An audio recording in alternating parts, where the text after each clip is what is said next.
और उधर छत्तीसगढ़ की बात करें तो विधानसभा बजट सत्र का आज दूसरा दिन है। कटघोरा वन मंडल निर्माण कार्यों का मुद्दा सदन में उठा है। बीजेपी विधायक प्रेमचंद पटेल ने इस मुद्दे को उठाया।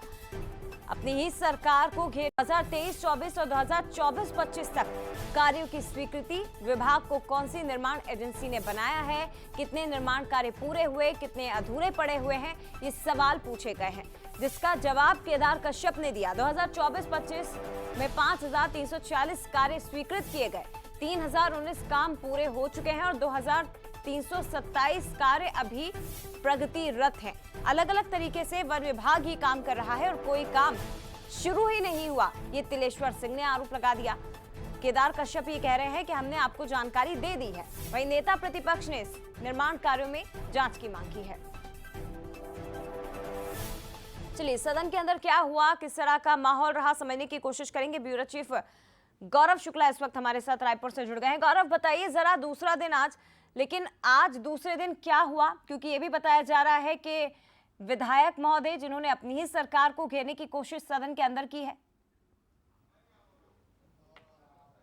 जी बिल्कुल, देखिए सदन में जिस तरीके से पहले से ये अनुमान लगाया जा रहा था कि प्रश्नकाल के दौरान अपने ही विधायकों से सत्ता पक्ष के मंत्री जो हैं वो गिरते नजर आएंगे, वो साफ तौर पर देखने को मिला। सबसे पहले यदि हम प्रश्नकाल की बात करें तो प्रश्नकाल में पहला ही प्रश्न जो है कटघोरा विधायक प्रेमचंद जो है उन्होंने लगाया था और उन्होंने सीधे तौर पर जो कटघोरा वन मंडल में निर्माण कार्य हो रहा है 2023-24 और 24-25 में निर्माण कार्यों के बारे में जानकारी मांगी, कितने निर्माण कार्य पूर्ण हुए और कितने अपूर्ण है। उसके साथ ही साथ उन्होंने एजेंसी को भी लेकर जवाब मांगा था, जिस पर वन मंत्री केदार कश्यप ने जवाब दिया। हालांकि वो उस जवाब से असंतुष्ट भी नजर आया और उस पर उन्होंने दूसरे सवाल भी दागे। वहीं दूसरी तरफ यदि हम देखें तो तिलेश्वर सिंह जो है विधायक है, उन्होंने ये तक कह दिया कि केवल बात पर में है, कागजी कार्रवाई है, लेकिन अभी तक कोई भी निर्माण कार्य वहां पर पूरा नहीं हुआ है। वहीं दूसरी तरफ यदि हम देखें तो नेता प्रतिपक्ष चरणदास महंत ने इस पूरे मामले को लेकर जांच की मांग की, क्योंकि खुद वो उस क्षेत्र से आते हैं, कोरबा से लगा हुआ है कटघोरा विधानसभा, तो कहीं ना कहीं उस क्षेत्र से आने के कारण उन्होंने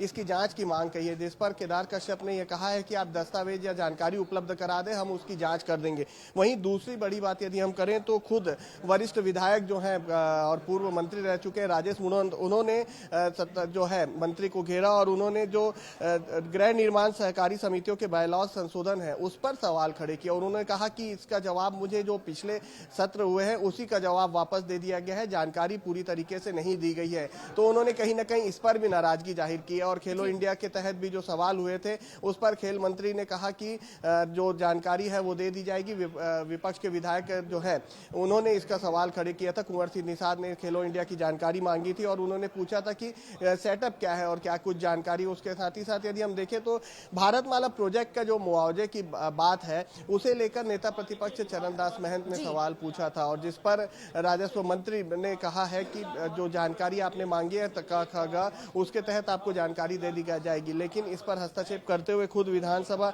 अध्यक्ष डॉक्टर रमन सिंह ने कहा है कि आज दूसरा दिन और आज दूसरे दिन हमने देखा कि किस तरह से सरकार अपने ही विधायकों से घिरी नजर आई, लेकिन दूसरी तरफ विपक्ष ने भी भूमिका का निर्वहन करते हुए कई निर्माण कार्यों में जांच की मांग कर दी है। फिलहाल बहुत धन्यवाद आपका गौरव, तमाम जानकारी साझा करने के लिए।